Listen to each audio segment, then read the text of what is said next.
BRS party కార్యకర్త సురేష్ పైన కాంగ్రెస్ గుండాలు దాడి చేయడం అనేది చాలా తీవ్రమైన విషయం. దీన్ని తీవ్రంగా ఖండిస్తూ ఉన్నాం. ఇది దుర్మార్గమైన చర్య. ఎన్నికలైన మరుక్షణం నుంచే ఉమ్మడి నల్గొండ జిల్లాలో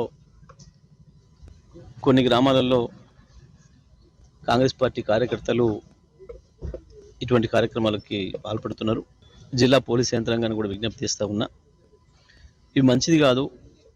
ఘర్షణలు అనేది తెలంగాణ గతంలో ఇదే పద్ధతుల్లో ఘర్షణలతోనే నాశనమైంది. ఉమ్మడి నల్గొండ జిల్లా ప్రత్యేకించి గ్రామాలు దశాబ్దాల పాటు రాజకీయ తగాదాలతోని వల్లకాడులైనాయి. కొన్ని గ్రామాలలో అసలు శుభకార్యాలే జరిపించుకోలేని పరిస్థితికి పోయింది గతంలో. మరి వాటన్నిటిని దృష్టి పెట్టుకొని మేము అధికారంలోకి రాగానే అన్ని గ్రామాలలో కూడా జిల్లా అంతటా కూడా మా శాసనసభ్యులు మేమందరం కూడా మా కార్యకర్తలకు కూడా చెప్పి ఎక్కడికక్కడ గ్రామాలలో ఘర్షణ వాతావరణం రానియకండి, ఘర్షణ వాతావరణం వస్తే అభివృద్ధి పైన దృష్టి ఉండదు, అభివృద్ధి జరగదు గ్రామాలలో అని చెప్పి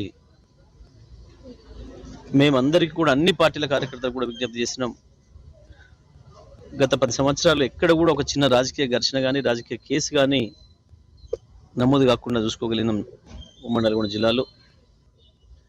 ఇటువంటి వాటిని ఎక్కడికక్కడ అదుపులో పెట్టాల్సిన బాధ్యత ఉంది వాళ్ళపైన, ప్రత్యేకించి జిల్లా మంత్రులపైన బాధ్యత ఉంది. మీ శాసనసభ్యులకు సలహాలు ఇవ్వండి, మీ కార్యకర్తలకు చెప్పండి, మంచిది కాదు.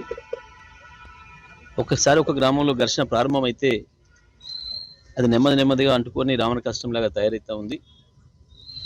ఇది అందరికీ కూడా నష్టం కలిగించే పనులు ఇటువంటివి. ఎవడో ఒకటిద్దరు కార్యకర్తలు అత్యుత్సాహంతోనో కొంతమంది ఆ సోయి లేకుండానో చేసే పనుల వల్ల ఊర్లు చెడిపోతాయి, నష్టం జరుగుతుంది.